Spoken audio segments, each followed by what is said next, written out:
The corporate headhunter's voice crackled through Adrian Harmon's phone as he stood at the hotel window overlooking Singapore skyline.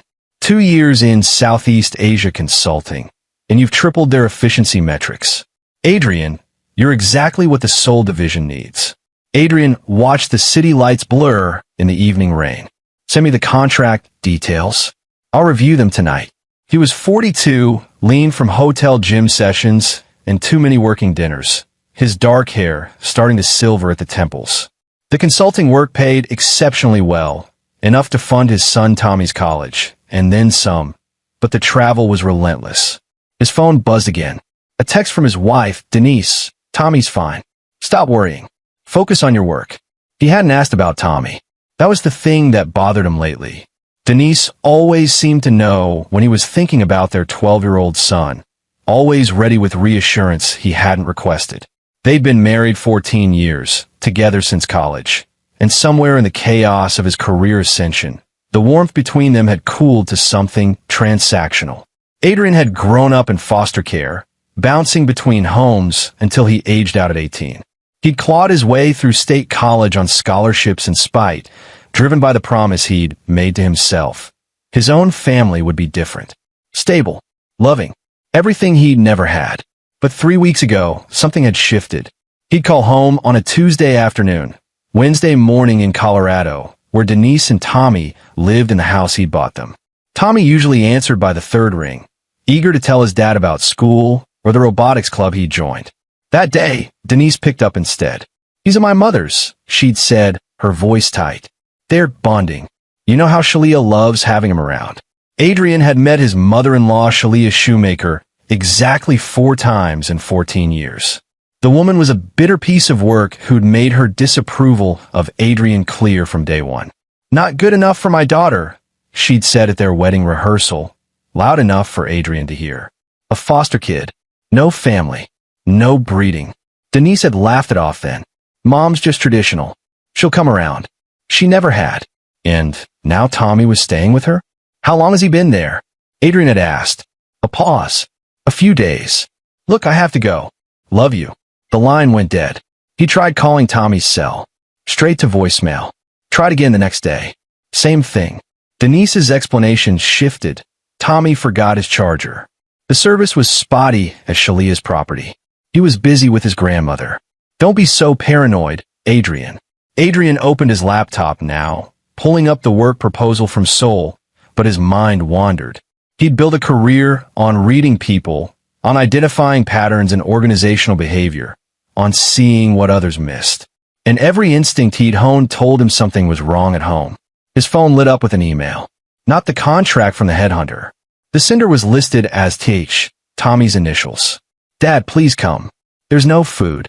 I don't know how many days I'll survive." Below the text was an audio file. Adrian's hands went numb. He clicked the file. Tommy's voice emerged, thin and terrified. "Dad, it's dark in here. She only opens the door once a day now. Sometimes not even that. I'm in the shed behind Grandma Shalia's house. Please, Dad. I'm scared. My phone's at 2%. I don't think." The recording cut off. Adrian was moving before conscious thought caught up. He grabbed his passport, his wallet, left everything else. The hotel room door slammed behind him as he ran for the elevator. In the taxi to the airport, he tried calling Denise. No answer. Tried the local police in Greenfield, Colorado. They put him on hold, then transferred him 3 times before he got someone who'd listen. "My son is being held in a shed," he said, fighting to keep his voice level. "At 4782 Ridgemont Road. He's 12 years old. He's been there for days."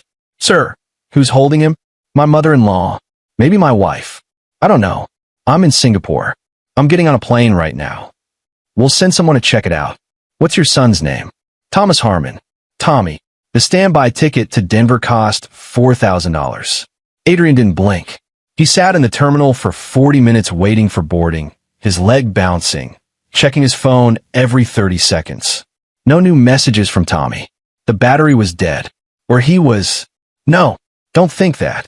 The flight was 17 hours with one connection. Adrian didn't sleep. He sat rigid in his seat, replaying every interaction with Denise over the past month, every deflection, Every time she'd steered him away from talking to Tommy directly. She'd known. The detective's words would echo in his head for years. Your wife knew. But he didn't know that yet. Not while he was suspended over the Pacific Ocean, helpless and 30,000 feet from anything he could do. He landed in Denver at 6:47 a.m. local time, nearly 24 hours after receiving Tommy's message. His phone had died somewhere over the Pacific. He bought a charger at the airport, plugged in at the car rental counter while the attendant processed his license. 7 missed calls from Colorado number. 3 voicemails. The first was from Detective Nicole Howard. Mr. Harmon, this is Greenfield PD. Please call me back regarding the wellness check at Ridgemont Road. It's urgent. The second, same voice, different tone. Mr. Harmon, we've entered the property. We need you to contact us immediately. The third, Mr. Harmon, we've located your son. You need to get here. I'm so sorry. Adrian drove 90 miles per hour on Highway 25, his hands white-knuckled on the wheel. The rental car's GPS said 2 hours to Greenfield. He made it in 90 minutes. 4 police cars were parked outside the rambling farmhouse on Ridgemont Road. An ambulance. A van marked forensics. Adrian's heart stopped. Forensics meant evidence. Evidence meant crimes. Crimes meant he was out of the car before it fully stopped, running toward the yellow tape cordoning off the property. A uniformed officer stepped in front of him. Sir, you can't. That's my son, Tommy Harmon. I'm Adrian Harmon. The officer's expression shifted. He spoke into his radio. Detective Howard, the father's here. A woman emerged from behind the house. Mid-40s, dark hair pulled back, tired eyes that had seen too much. She walked toward Adrian with the careful steps of someone approaching a trauma victim. Mr. Harmon? Where's my son? Detective Nicole Howard closed her eyes briefly, as if steeling herself. The boy. He'd been in there for 11 days. Your wife knew. She gestured toward the back of the property. Come with me. But I need to prepare you for what you're about to see. The shed was a converted storage building behind the main house, maybe 10 feet by 12, with a single small window covered from the outside with plywood. The door hung open now, revealing shadows within. The smell hit Adrian first. Urine, waste, fear. A medic came out carrying an 4-bag.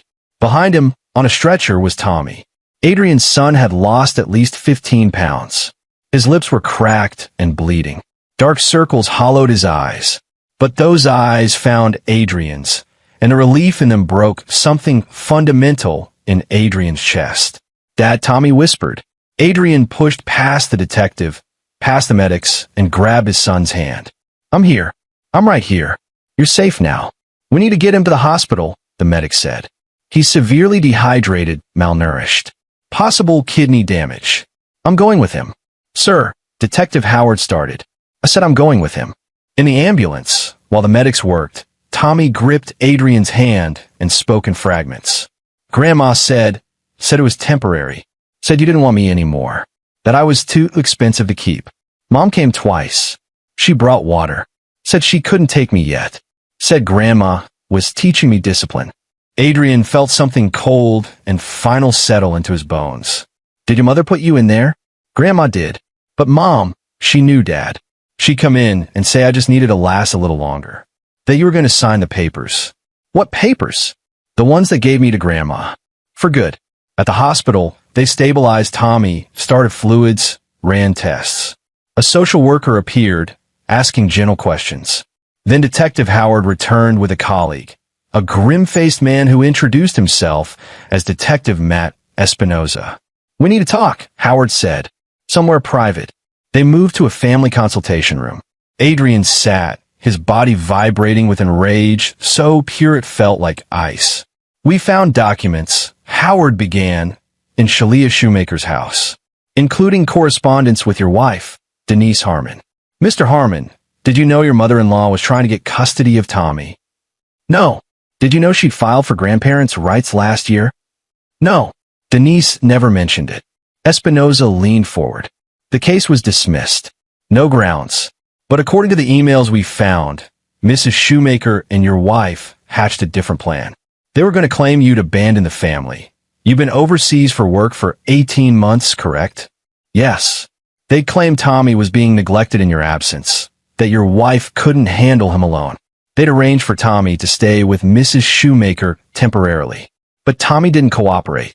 He kept calling you, kept refusing to go along with the narrative they were building. So Shalia locked him in a shed. Adrian's voice came out flat. And Denise, your wife visited at least 6 times that we can verify. She brought minimal food and water. Never called police. Never took Tommy home.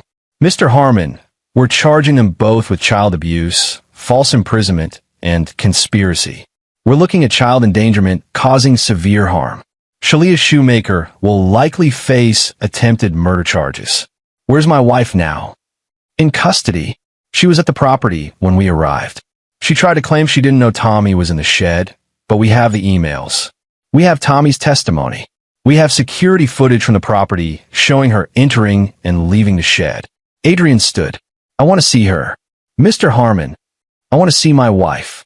They wouldn't let him in the interrogation room, but they let him watch through the one-way glass. Denise sat at a metal table, her blonde hair disheveled, mascara smeared under her eyes. She looked smaller than he remembered, diminished somehow. She was crying. Real tears, probably. Denise had always been good at crying. Detective Howard entered the room, sat across from her. Mrs. Harmon, let's go through this again.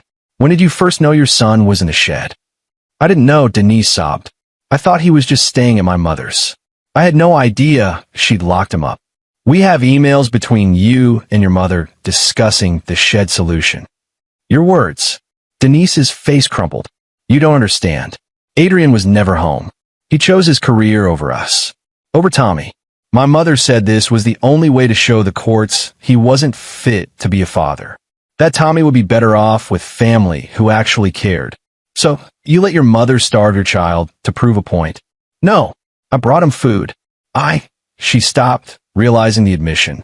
You brought him food to the shed, where he was locked up for 11 days. Denise's lawyer, a public defender who looked fresh out of law school, put a hand on her arm. Don't say anything else. But Denise wasn't looking at the lawyer. She was looking at the mirror as if she could see through it. Adrian, she said to her own reflection, if you're there, you have to understand. Your mother poisoned you against me. She never thought I was good enough. This was supposed to fix things. We could have Tommy, just the 3 of us, and you could stop traveling so much. You could be a real father. Adrian watched his wife, soon-to-be ex-wife, justify attempted murder through tears and delusion, and he felt nothing. The woman he'd married, the mother of his child, was a stranger. Had always been a stranger. He turned away from the glass. I need to get back to Tommy. Detective Howard followed him out. Mr. Harmon, we'll need your full statement. And there's something else. Adrian waited. We're still processing the shed. What we found. She paused, choosing words carefully. There's evidence this wasn't the first time Shalia Shoemaker has done something like this. We found a journal. References to fixing her daughter, your wife, when she was young. Similar methods. We're looking into it. So Denise had grown up in that shed or something like it. Learned cruelty at her mother's knee. It didn't excuse what she'd done, but it explained the shape of the monster. How long will they go to prison? Adrian asked. That's for the courts to decide. But with the evidence we have, Shalia Shoemaker is looking at 15 to 20 years minimum. Your wife, as an accessory who aided and abetted, 8 to 12 years, maybe more. Depends on what else we uncover. It wasn't enough. Not nearly enough. But Adrian nodded, shook the detective's hand, and walked back to his son's hospital room. Tommy was awake, and 4 in each arm, monitors beeping softly. He looked so small on the hospital bed. Dad, I'm here, buddy. Did you see Mom? Adrian pulled a chair close, took his son's hand. Yeah, I saw her. Is she going to jail? Yes. Tommy's eyes filled with tears. Good. I hate her, Dad. Is that bad? Adrian squeezed his hand. No, Tommy. That's not bad at all. That night, while his son slept under hospital supervision, Adrian sat in the parking lot of his rental car and made a series of phone calls. First to his company, resigning effective immediately. Then to a real estate agent about selling the Colorado house. Then to a lawyer about filing for divorce and full custody. The last call was to a number he'd kept in his contact for years, but never used. a former client from his consulting days who'd gone into private investigation after retiring from a three-letter agency. "Vince," Adrian said when the man answered. "It's Adrian Harmon. Remember that favor you said you owed me?" "Of course. What do you need?" "Everything there is to find on Shalia Shoemaker and her entire family. I want bank records, property deeds, medical histories, every skeleton in every closet. And I need it quietly." A pause. "How quiet?" "Invisible." "You got it. How much time do I have?" Adrian watched the hospital windows, where his son lay healing. "However long it takes. I'm not in a hurry, but I want to know everything. Because the courts would give Shalia and Denise prison time. That was justice in the legal sense. But Adrian Harmon had been planning revenge since he was 9 years old, sitting in his fourth foster home, listening to his foster father explain that sometimes the system failed people, that sometimes you had to be your own justice. He'd waited 33 years to have a family worth protecting. Now he'd wait as long as it took to make sure the people who'd hurt his son understood the full weight of their mistake. The next morning, Tommy was moved to a private room. His color was better, the four fluids working to restore what 11 days of near starvation had stolen. A child psychologist came and went. Social services interviewed Adrian for 2 hours, asking about his finances, his plans, his ability to care for Tommy going forward. "I'm taking a permanent position in Denver," Adrian told them. "Fully remote work, consulting from home. Tommy will have full-time care and access to the best therapists money can buy." It was true. He'd already accepted an offer from a Denver-based firm that had been courting him for months. The salary was less than his international work, but he didn't need that much money anymore. He needed to be present. By day 3, Tommy was cleared to leave the hospital. The media had caught wind of the story, local woman charged with imprisoning grandson, and reporters camped outside the hospital. Adrian arranged a back exit, carried Tommy to the rental car himself, and drove them to an extended stay hotel while he figured out permanent housing. That evening, his phone rang. "Vince, you're not going to believe what I found," the investigator said. "Your mother-in-law is a piece of work. 3 bankruptcies, a history of insurance fraud. But here's the interesting part. She's been collecting disability payments for a back injury for 12 years. Except she doesn't have a back injury. I've got photos of her hauling 50-pound feed bags last month. That's fraud. Gets better. The disability claim was related to a car accident that never happened. She falsified police reports, medical records, the works. And your wife knew about it. I found emails where Denise was helping her mother manage the accounts."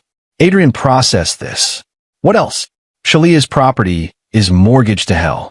She owes $340,000 on a house worth maybe $180,000. She's 3 months behind on payments. Foreclosure notices started last week. And get this, she took out a life insurance policy on Tommy 6 months ago. $500,000. She's listed as the beneficiary. Adrian's blood went cold. She was going to let him die in that shed. Or worse, the policy has an accident clause. Double payout. So it hadn't been about custody at all. Or not entirely. Shalia Shoemaker had been planning to murder his son for insurance money. "Vince, I need more. I need everything you can find on anyone connected to her. Family, friends, anyone who might have known about this. I'm on it. But Adrian, whatever you're planning, be careful. These people are already going to prison. Don't give them company." Adrian hung up and looked at Tommy, asleep in the next bed, his small body finally at peace.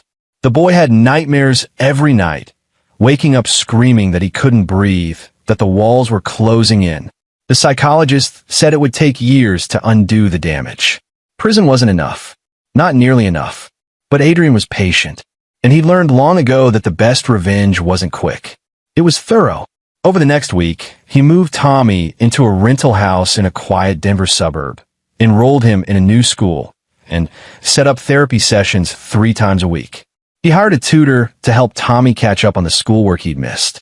He cooked meals, read bedtime stories, and held his son during the nightmares. He also built a file.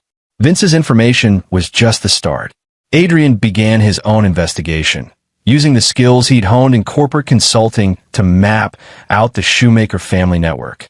Shalia had a sister, Viola Rubio, who lived in New Mexico. 2 adult children besides Denise, a son named Dennis Shoemaker who worked construction in Wyoming, and another daughter, Lena Santos, who managed a restaurant in Boulder. Adrian made it his business to learn everything about them: where they banked, where they shopped, who they owed money to, what secrets they kept.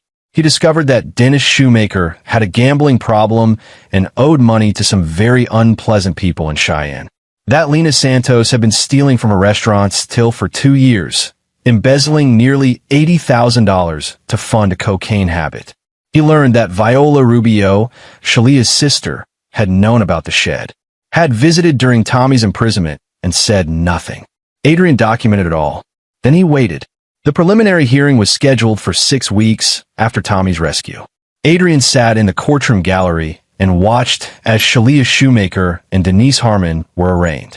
Both pleaded not guilty. Their lawyers argued for bail reduction. Shalia was an elderly woman with health problems. Denise was a mother separated from her child.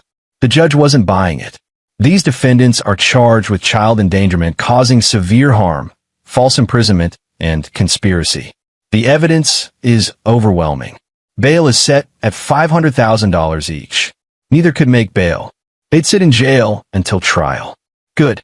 After the hearing, Adrian approached the prosecutor, a sharp-eyed woman named Christy Fleming who'd been assigned the case. "Ms. Fleming, can we talk?" They met in a coffee shop near the courthouse. Adrian laid out everything Vince had found: the disability fraud, the insurance policy, all of it.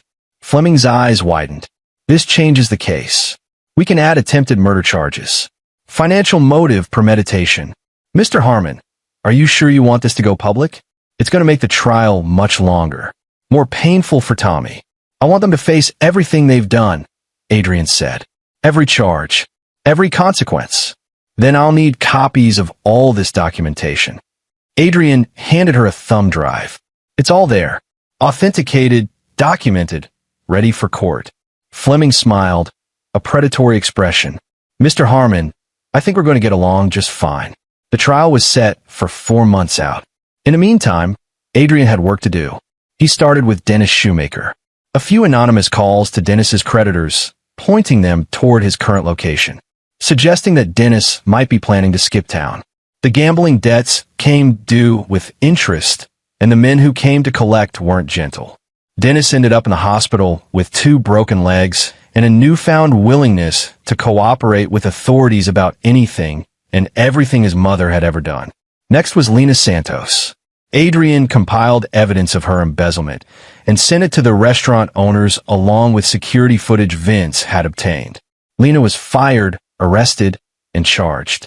Facing prison time herself, she started talking about her mother's long history of abuse and manipulation, about how Shalia had trained all her children to lie, steal, and cover for each other. Viola Rubio proved more interesting. The aunt had money, old money from a deceased husband's oil investments.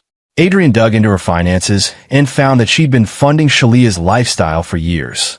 He also found that Viola had a great nephew, Shalia's grandson from a previous marriage, who'd been institutionalized 20 years ago after a mysterious accident at Shalia's property. Adrian tracked down the great-nephew, now in his 30s, living in a care facility in Arizona. The man had brain damage from oxygen deprivation. The official story was that he nearly drowned in a pond. But his medical records, which Adrian obtained through Vince's contacts, told a different story. The pattern of injuries was consistent with suffocation, not drowning. Adrian took this information to Detective Howard. "I think Shalia Shoemaker has done this before." Howard examined the files. "Jesus, how do we miss this? Different jurisdiction, different name. This was before Shalia married her second husband. And Viola Rubio paid off the local authorities to make it go away." "Can you prove that?" "I have bank records showing large cash withdrawals for Viola's accounts corresponding to deposits in the personal accounts of 2 police officers who are now retired. I have the great-nephew's testimony. He's impaired, but he can still communicate. He says his grandmother locked him in a closet for days at a time." Howard made some calls. Within a week, Viola Rubio was under investigation for obstruction of justice and accessory after the fact. The retired cops were looking at their own charges. The Shoemaker family empire was crumbling, and Adrian was orchestrating the fall with the precision of a corporate takeover.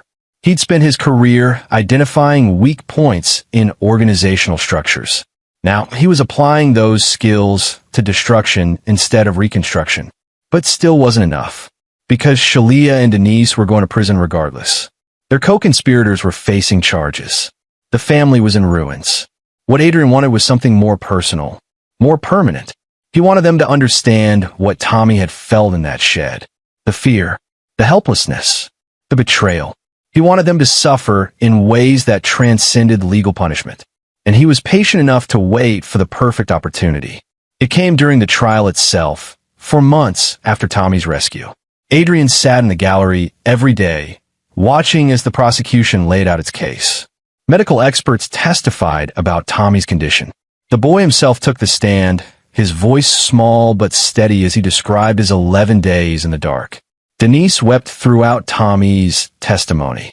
Shalia sat stone-faced, showing nothing. The defense tried to claim that Shalia had mental health issues, that Denise had been manipulated by her abusive mother. They painted a picture of two troubled women who'd made a terrible mistake. But the evidence was overwhelming. The emails, the insurance policy, the disability fraud, the history of abuse stretching back decades. On the 8th day of trial, during a recess, Adrian received a call from Vince. "I found something else," the investigator said. Shalia Shoemaker's first husband, Dennis Sr., father of her oldest kids, died under suspicious circumstances 35 years ago. It was ruled a heart attack, but I talked to the pathologist who handled the autopsy. He said there were inconsistencies that bothered him at the time, but he was pressured to sign off on natural causes. Pressure by who? Same cops that Viola paid off for the great-nephew incident. Adrian, I think Shalia might have killed her first husband, and I think there might be others. Adrian felt something shift in his chest. This wasn't just about Tommy anymore. This was about stopping a serial abuser who'd been operating for decades with impunity. "Give me everything," he said. "Every death connected to her. Every suspicious incident. I don't care how old the cases are." It took Vince 2 weeks, working around the clock. But what he found was staggering. 5 deaths over 35 years, all connected to Shalia Shoemaker or her immediate family. The first husband, a neighbor who'd complained about Shalia's treatment of her children. A social worker who'd started asking questions. Viola's husband, whose accidental fall down the stairs had netted Viola a $2 million insurance payout. And most damning, Denise's younger sister, who died at age 7 from what was ruled sudden infant death syndrome. Except SIDS didn't affect 7-year-olds. Adrian brought all of it to Detective Howard and Prosecutor Fleming. They expanded the investigation, exhumed bodies, reopened cold cases. By the time the jury returned to deliberate, Shalia Shoemaker was facing 5 additional murder charges. Denise was charged as an accessory in her father's death. She'd been 12 at the time and had helped clean up the crime scene. The trial had consumed 6 weeks. The jury deliberated for 4 hours. Guilty on all counts. Shalia Shoemaker received 5 consecutive life sentences without possibility of parole. Denise received 40 years with a possibility of parole after 25. Adrian sat in the courtroom as the sentences were read and felt nothing. No satisfaction. No closure. Just a cold, empty space where his marriage used to be. Tommy was in therapy 5 days a week now. He'd gained back the weight, physically healed, but he still slept with a nightlight. Still panicked in small spaces. Still flinched when Adrian had to leave for more than a few hours. The legal justice was done. Shalia would die in prison. Denise would spend the prime of her life behind bars. But Adrian's plan was just beginning. Because he'd learned something important during the investigation. Shalia Shoemaker's greatest fear wasn't prison. It was irrelevance. Being forgotten. Having her legacy erased. She'd spent decades building a family empire, controlling her children and grandchildren through fear and manipulation, positioning herself as the matriarch of a powerful clan. Adrian was going to systematically dismantle every piece of that empire, and he was going to make sure she knew about it. He started by legally changing Tommy's name. Thomas Shoemaker Harmon became simply Thomas Harmon. No connection to the Shoemaker line. Then he worked with Dennis Shoemaker, who turned state's evidence against his mother. Dennis legally changed his name, relocated to Oregon, and cut all ties with the family. Adrian helped him financially, set him up with a new job through his consulting contacts. In return, Dennis gave interviews about his mother's abuse, destroying any remaining public sympathy for her. Lena Santos, facing her own prison time for embezzlement, made a deal with prosecutors. She testified about her mother's pattern of abuse and manipulation. In exchange, she received probation and mandatory therapy. Adrian helped her get into a good treatment program and set up a payment plan for her restitution. She, too, changed her name and disappeared from Shalia's orbit. Viola Rubio was convicted of obstruction and accessory charges. She received 10 years, but was out on bail pending appeal. Adrian made sure her great-nephew's story became public. The oil money dried up fast when Viola's lawyers drained her accounts, and her social circle, wealthy donors and society matrons, turned their backs on her. She died alone in a nursing home 18 months after Shalia's conviction, broke and forgotten. The Shoemaker property on Ridgemont Road, the house where Tommy had been imprisoned, was seized by the state as proceeds of crime. Adrian made an anonymous bid through a shell corporation and bought it for pennies on the dollar at auction. Then he burned it down. Not literally. That would be illegal. But he hired a demolition company, had the shed dismantled first and the pieces buried in a landfill. Then the house itself was torn down, the land excavated and remediated. He planted it over with native grasses and wildflowers and donated the property to the county as a nature preserve. Every trace of Shalia Shoemaker's domain was erased from the earth. In prison, Shalia received regular updates about the destruction of her legacy. Adrian made sure of it. Anonymous letters, newspaper clippings about her children changing their names, photos of the empty lot where her house used to stand. Every week, a new reminder that everything she'd built was gone. She tried to respond at first, sending letters through her lawyer demanding Adrian stop. Then threatening letters. Then desperate pleas to see Denise, to have some contact with family. Adrian ignored them all. Denise, in her prison, tried to write to Tommy. Long letters apologizing, explaining, begging for understanding. The prison therapist suggested that Tommy might benefit from reading them. Tommy read one. Then he handed it to Adrian. I don't want any more of these. Adrian made sure the prison knew. No more letters. No contact. No visits. Denise would spend the next 25 years knowing her son had rejected her completely. 5 years after the trial, Adrian sat in a Denver coffee shop with Detective Nicole Howard, who'd become something like a friend through the ordeal. You know, Howard said, I've been in law enforcement for 23 years. I've seen a lot of victims. Most of them just want to move on, forget it ever happened. But you went to war. Adrian sipped his coffee. I want to make sure they could never hurt anyone again. You did more than that. The cold cases we reopened because of your investigation. We've solved 6 murders, prevented who knows how many future victims. The disability fraud case led to a whole ring of fake claims. You didn't just get justice for Tommy. You got it for a lot of people. How's Tommy doing? Howard asked. Good. Better. He's starting high school next year. Wants to study engineering. He's got friends now, doing normal teenage stuff. Adrian smiled. Last week he told me he was glad I'm his dad. First time he said that since everything. Howard nodded. And you? How are you? Adrian considered the question. He'd spent 5 years dismantling the Shoemaker family, erasing their legacy, ensuring their suffering matched the suffering they'd inflicted. He'd crossed legal lines and moral boundaries. He'd become someone his younger self wouldn't recognize. But his son was safe. His son was healing. His son had a future. I'm good, Adrian said. And he meant it. The last piece of his plan came together on the 10th anniversary of Tommy's rescue. Tommy was now 22, a senior at MIT, studying robotics. He'd grown into a confident young man, lean and tall like his father, with the kind of quiet strength that came from surviving the unsurvivable. They talked about what happened over the years. Tommy knew what Adrian had done, not all of it, but enough. He knew his father had systematically destroyed the people who'd hurt him. Do you think it was wrong? Tommy asked once, during his freshman year. What you did to them? Adrian had considered lying, giving some platitude about how revenge was never the answer.